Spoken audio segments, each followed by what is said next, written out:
over the years, the United States has been very good to a lot of people, and it's time for us to benefit also. And we want to end that war. We want to end it quickly, and I think we've made a lot of progress. And we'll see what happens. This next few days is going to be very important. Meetings are taking place right now. I'd not be happy if he did. And it was only when I got out, and when you mentioned what happened, and then I looked at and I see the results. It's horrible. It's a killing field.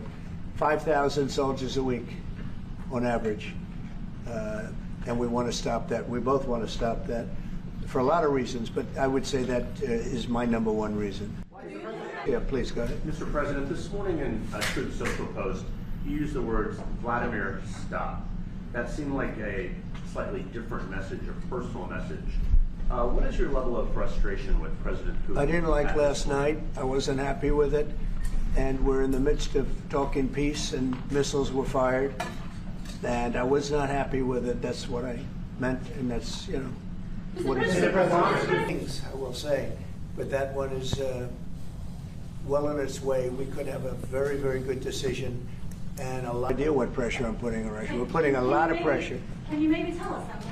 We're putting a lot of pressure on Russia, and Russia knows that, and some people that are close to it know, or he wouldn't be talking right now.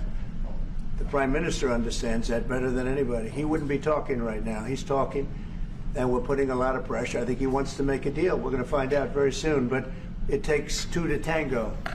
And you have to have Ukraine want to make a deal too, and they're being hit very hard, and I do believe they want to make a deal. Mr. President. I don't know that you can ever say there's going to be a winner to this, because so many lives have been lost. First of all, what was put before our partners was options to discuss about things that it would take to end a war.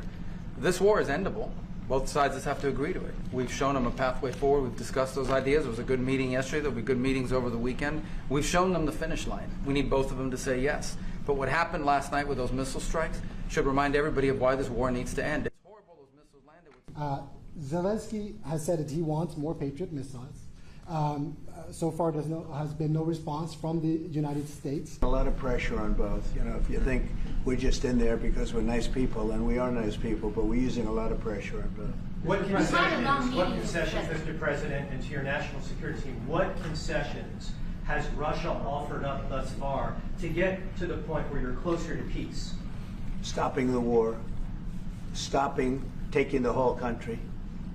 Pretty big concession. He's right here.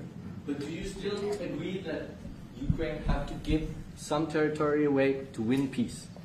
Well, it depends what territory. They've been fighting. They've lost a lot of territory.